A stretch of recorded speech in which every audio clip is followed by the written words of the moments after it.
खुलुमबाय आंनि मुङा मिनिथि बर' बादाय नं 12 आरजनि आं रोंलाहाय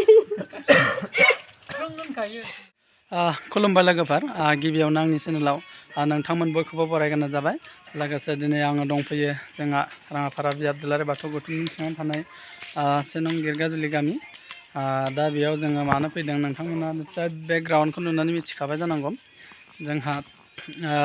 दुलाराय बाथौ गौथुम लाइमोन आफादा जि आरजनि बादायलायनाय हाबाफारि बेखौ लाबाय थादोंमोन नङा होमबा दा बेनिनो जोंहा जोबथा बादायनाय दा बे जोबथा बादायनायनिनो जोङो जोबथा बाथि दिंखननि भिडिअखौ खालामगासिनो आरोना दा माबायदि जायो ओरैनो सब क्लिक देखायगोन आरोना नोंथांमोननो बिराद सान्दुं गोसाथार खालामबाबो जाया बानायगासिनो आरोना दा माबायदि महर लायो नायनोसै आरोना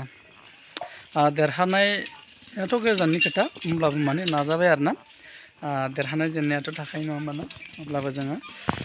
नाजाबाय आरोना बानायनो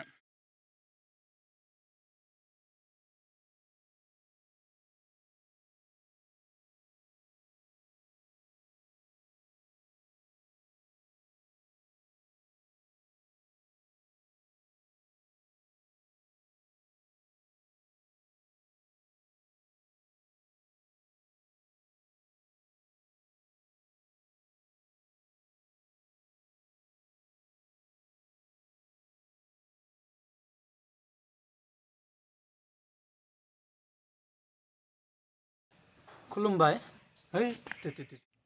खुलुमबाय आंनि मुङा स्वर्गव दैमारी बाथि दिंखन बादाय नं 8 आरो आरजनि आयदा बोर आरो निमाहा बिनाय आरो आरजनि गिबिसिन खुलुमबाय आंनि मुङा स्वर्गव दैमारी बाथि दिंखन बादाय नं 8 आरजनि आयदा बोर आरो निमाहा बिनाय आरो आरजनि गिबिसिरि हे सोरजिगिरि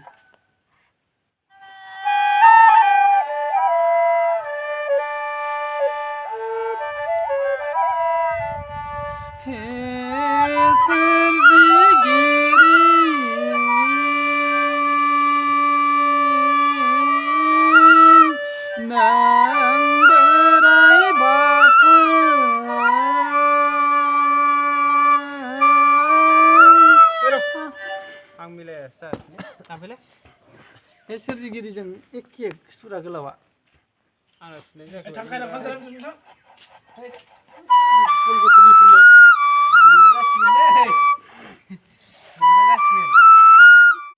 खुलुमबाय आंनि मुङा मिनिथि बर' बादाय नं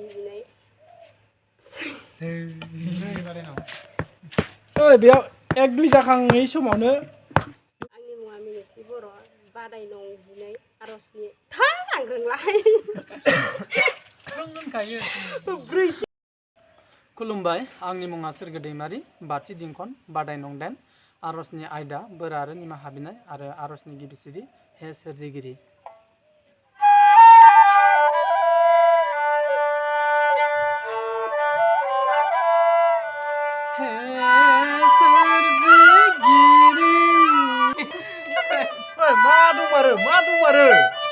मेथाइखौ सोलायदो जायाखैबा मेथाइखौ सोलाय दे खुलुमबाय आंनि मुङा स्वर्गव दैमारी बाथि दिंखन बादाय नं 8 आरजनि आयदा बोर आरो निमाहा बिनाय आरो आरजनि गिबिसिरि हे सोरजिगिरि